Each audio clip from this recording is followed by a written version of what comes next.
Hi everyone, today we're going to make some corn and vegetable enchiladas.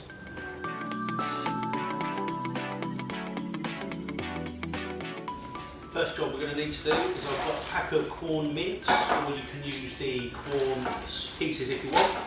We're just going to fire these into a tray. These are still a little bit frozen, but I wouldn't worry about it. And then we're just going to put on a little bit of rapeseed oil. Not a massive amount. A little bit of smoked paprika, some salt and pepper,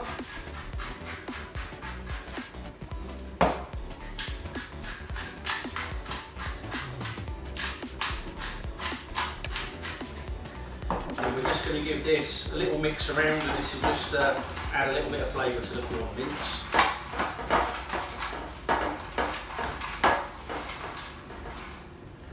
Like that, and hopefully you can see in there what that looks like, and then we're just going to fire that in a preheated oven at 180 for about 10 minutes just to get it a little bit golden brown.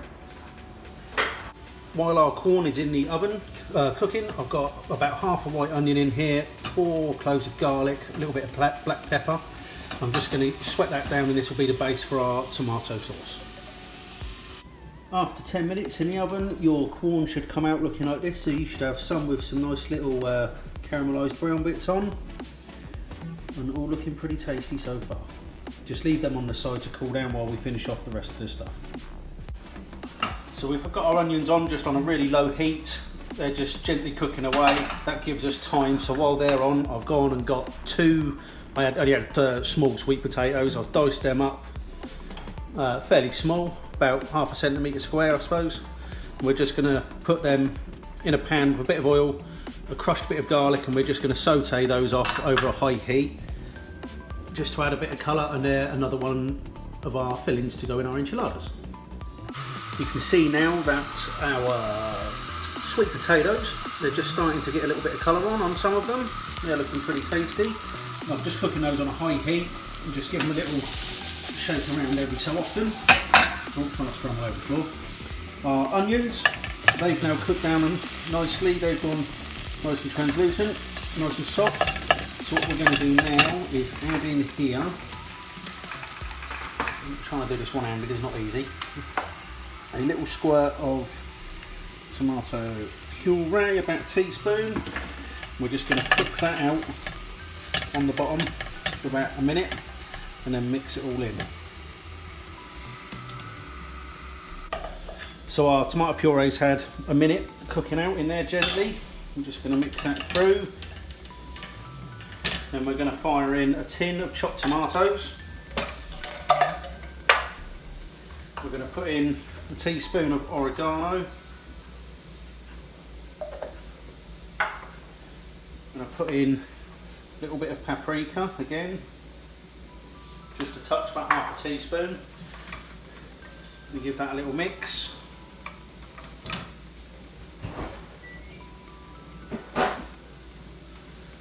Then little secret ingredient. Tomatoes are quite bitter, so we're going to put a bit of tomato ketchup in, maybe a tablespoon. That just sweetens it up. You might as well use ketchup rather than sugar, because ketchup just tastes more tomatoey than sugar, obviously. And then we're just going to leave that on the side to simmer away for 15 minutes, give or take. Now our sweet potatoes, they've had 5-10 minutes getting soft. Don't worry if a few of them get a little bit charred. It's not a problem, it's just an extra little flavour. So while all this was happening, I've gone away and cut up one of each colour pepper. These are nearly cooked now, so I'm going to fire the peppers into there as well. And we're just going to give those a little mix around, just start softening them up a little bit.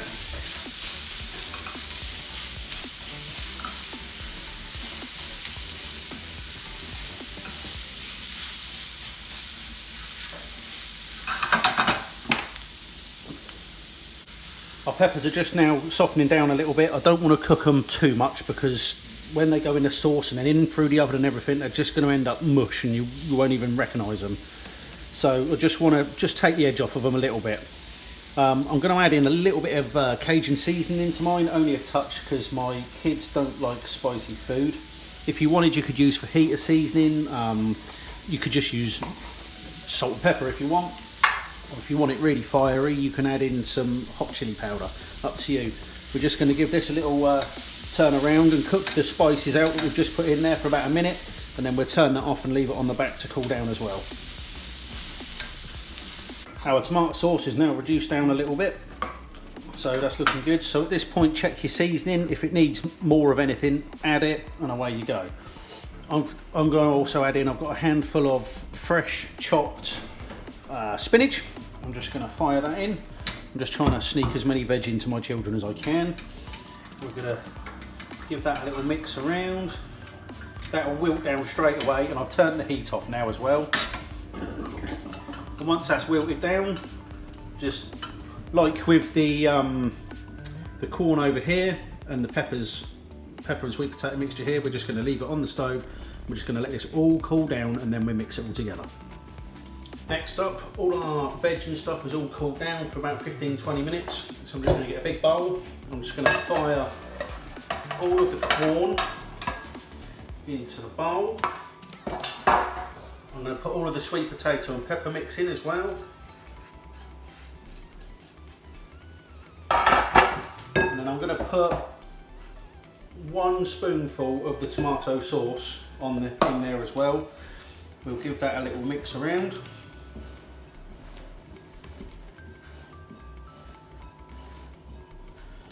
It's looking pretty tasty so far. If you wanted to, obviously, you could make this with minced beef. Just take the corn out, do the same thing, but with minced beef. You could do it with bits of diced bits of chicken, turkey, whatever. You could make little mini meatballs and put those in there as well, whatever you fancy. So there's our mixture there. It's got a little bit of moisture in there, but I don't want it too wet. So that's that for now. And now, next up, we can get to rolling our enchiladas. To roll our enchiladas, first of all, make sure the bit of garlic we put in earlier, if the skin's still in there, just make sure you hook that out, because nobody wants to eat that. And then get your wraps. These are just the normal flour tortillas from the shop. Get a couple of spoonfuls of your filling. Pop it in the middle. Now, the more you fill these, the harder they're going to be to roll.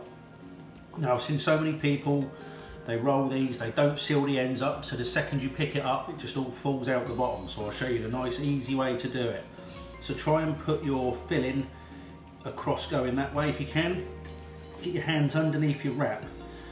Fold it over that way to start with your fingers, and then get your thumbs underneath here and push down with your fingers there and fold it over. And once it's in there, tuck it up, tuck all this in and pull it tight and just give it a gentle little roll. And that now is sealed on all sides. What we're going to do then is, I've got the tray that I cooked our quorn in. We're going to make sure that the seam, I've just oiled it a little bit, goes seam side down like that, and then we're just going to make the rest of them and line them up. I'll show you another one just in case you forgot. So a couple of spoonfuls of mixture. Pick it up, make sure it's all ready to go. So fold your sides in, they don't have to be touching, it depends how much filling you've got in there. Thumb at the back, closest to you, fingers at the front. Fold it over and then pull it tight and just tuck it all in nicely. And then give it a gentle little roll, and you should end up with it all filled like that. Obviously, the more filling you put in, the fatter this is, but also the harder it is to roll.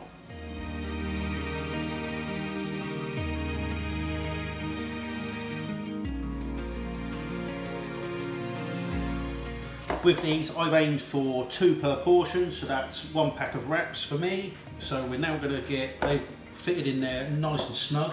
I'm going to get the rest of our tomato sauce, and I'm just going to spread it along the top.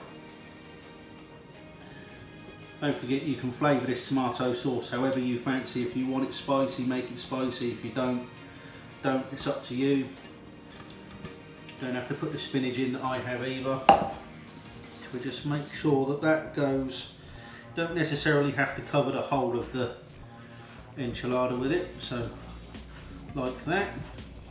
And then we're going to fire some, I'm just going to go with grated mozzarella over the top. And if you wanted, you could put some sliced red onions on there, some chilies, some jalapenos, some different flavoured cheeses, whatever you fancy. And then that is ready for the oven. But what I'm going to do is I'm going to pop mine in the fridge, because I'm not going to be eating mine for another couple of hours, and then when I need it I can just pop it in the oven, which I'll show you in a little bit. Our enchiladas have been sat in the fridge for a good couple of hours now. They're absolutely fine, so we're just going to pop them into a preheated oven at 180 degrees. And we'll give them about 20 minutes. There we go, 20 minutes later, all nice and fresh out of the oven. We'll just get a couple out now, cut through them, see what they look like inside. Right then, let's cut one open and see what we've got inside. Wow, a little bit hot, which is good. So there you go, you can see inside you've got all the corn, all your vegetables, your nice cheese over the top. Nice and sturdy if you want to pick them up and eat them. I would say they are absolutely banging.